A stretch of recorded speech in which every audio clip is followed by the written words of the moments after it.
자, 민족, 국가생활과 윤리 보도록 하겠습니다. 이거 뒤 만들다 보니까 그냥 화살표가 하나 있어요. 있나 보다 하고 그냥 하도록 하겠습니다. 자, 우리가 가야 될 민족주의는 열린 민족주의입니다. 그다음에 민족의 통합으로 나가야 된다. 근데 민족의 의미 보도록 하겠습니다. 먼저 객관적인 요소와 주관적인 요소로 나눠진다.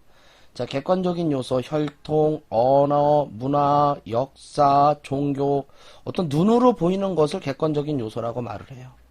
자, 그럼 주관적인 요소라는 것은 진짜 감정입니다. 감정. 내가 같은 민족이라는 감정이 더 중요한 거예요. 일체감, 소속감, 민족 공동체, 의식, 이런 것이 주관적인 요소에 해당돼요.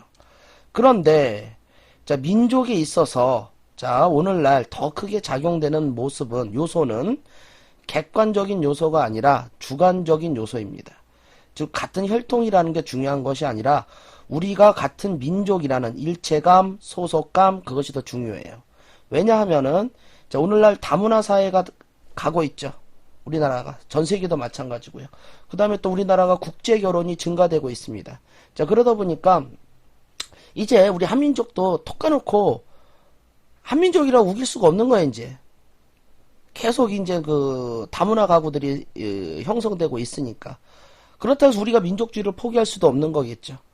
자, 그런 의미에서도 자, 객관적인 요소보다 뭐를 더 강조한다?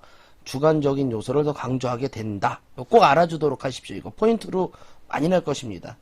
그리고 솔직히 우리나라 한민족 아니에요.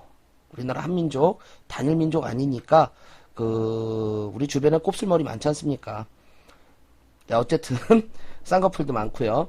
어쨌든 주관적인 요소를 더 강조한다는 거 알아주도록 하십니다. 자, 그 다음에 볼게요. 자, 민족주의 볼게요. 민족주의, 그 다음에 대비되는 개념으로 세계주의가 있습니다. 자, 그 다음에 민족주의는 또 두 가지로 나눠지는데 폐쇄적 민족주의와 열린 민족주의로 나눠집니다. 당연히 열린 민족주의로 가야겠죠. 그럼 폐쇄적 민족주의는 무엇이냐? 자, 배타적 국수주의, 자민족의 우월성만을 강조할 때 자문화 중심주의, 이런 식으로 가버리는 게 폐쇄적 민족주의예요. 이들은 여기 볼게요. 주관적인 요소보다 뭐를 강조한다? 객관적인 요소를 강조한다는 걸 포인트 잡고 계셔야 됩니다. 폐쇄적 민족주의는 뭐를 더 강조한다고요? 객관적인 요소를 더 강조한다. 그 다음에 세계 시민주의를 부정한다. 자, 열린 민족주의 볼게요. 뭐 주관적인 요소만 강조한다는 건 아닙니다. 민족주의가, 배타적 국수주의가, 폐쇄적 민족주의가 객관적인 요소를 비교적 많이 강조한다면 열린 민족주의는 주관적인 요소를 강조해. 즉 일체감, 소속의식, 민족 공동체의식, 이런 걸 더 강조한다, 그 뜻입니다. 객관적인 요소보다는. 그 다음에 세계 시민주의를 인정한다. 즉 세계화도 인정하면서 민족주의로 간다, 그 뜻이에요. 그래서 열린 민족주의입니다. 즉 인류의 공존을 인정하겠다, 이거 세계 시민주의로 가겠죠. 하지만 우리 민족의 주체성도 강조하겠다, 그래서 열린 민족주의로 가는 겁니다. 자, 우리 열린 민족주의가 왜 필요하냐? 이제 북한 문제 들어갑니다. 우리 북한 열린 민족주의로 받아줘야겠죠. 탈북자 문제 있고요. 재외동포 있고요. 한민족 네트워크 구축의 필요성도, 이건 또 EBS 문제로 냈습니다. 재외동포와 관련돼서 전 세계 우리 한민족들이 많이 흩어져 있죠. 그들을 남이라고 생각하는 게 아니라 같은 한민족이라고 생각할 때 한민족 네트워크를 만들 수 있습니다. 아프리카에도 한민족 살고 있고요. 남미에도 한민족 살고 있습니다. 그런 한민족들 간에 우리 네트워크가 형성될 때 우리 국력이 더 강화되고 또 좀 좋은 모습으로 나갈 수 있겠죠. 그래서 이 한민족 네트워크 구축의 필요성 알아주도록 하시고, 문제도 있으니까 한번 풀어보시면 될 것입니다. 폐쇄적 민족주의, 이거 강조하면 이렇게 돼요. 이 그림, 이거 나치즘입니다. 나치즘. 자, 자민족의 우월성만 강조하면서 유태인을 학살했었죠. 유태인 학살의 사진입니다. 그래서 안 되는 거예요. 절대 안 되는 겁니다. 극단적으로 하면 이런 문제까지 발생할 수 있으니까. 자, 열린 민족주의에서 한번 탈북 주민들, 북한, 그 다음에 남한사의 적응 문제를 가지고, 이제 만나러 갑니다. 라는 어떤 방송 프로그램이 있어요. 재밌어요, 이거 재밌습니다. 어쨌든 이런 프로그램도 한번 볼만 하더라. 어떤 열린 민족주의 차원에서 그들의 남한 적응 과정, 들어보면 별 재미난 얘기 많이 있습니다. 자, 세계주의. 세계주의도 두 가지로 나눠집니다. 극단적 세계주의와 이게 이 열린 세계주의라는 단어가 없어요. 그 교과서에. 극단적 세계주의라는 단어는 만들어질 수 있었는데 이 열린 세계주의라는 단어니 뭐 그런 건 없어가지고 그냥 내가 착한이란 단어를 넣었습니다. 이제 무슨 말인지는 알 것입니다. 자, 보면 알 것이에요. 극단적 세계주의는 온리 세계주의만을 강조하며 국가나 민족을 부정하는 게 극단적 세계주의라면 착한 세계주의는 세계주의를 지향하되 민족주의를 인정하는 겁니다. 그럼 사실 열린 민족주의나 착한 세계주의나 비슷비슷해요. 서로가 서로를 인정한다는 면에서는. 다만 강조점에 좀 차이가 있다는 거겠죠. 자, 세계화도 같은 시각으로 봐주자. 나중에 뒷부분에 가면 세계화란 지역과 단원이 있는데 똑같다는 겁니다. 즉 극단적인 세계와 착한 세계와 극단적인 지역화, 착한 세계 어떤 그런 식으로 구분해서 보면은 그쪽 단원도 어떤 이해 틀이 확 잡힙니다. 좀 탁 이해 틀이 확 잡히니까 요것도 한번 내가 넣어줬습니다. 타문화를 바라보는 관점 보도록 하겠습니다. 자, 먼저 A 더하기 B가 A가 되는 모델이 있어요. 자, A가 주류 문화고 B가 비주류 문화입니다. 자, 그런데 B는 사라지고요. A 문화만 남았죠. 즉 비주류 문화가 주류 문화에 편입되는 관점입니다.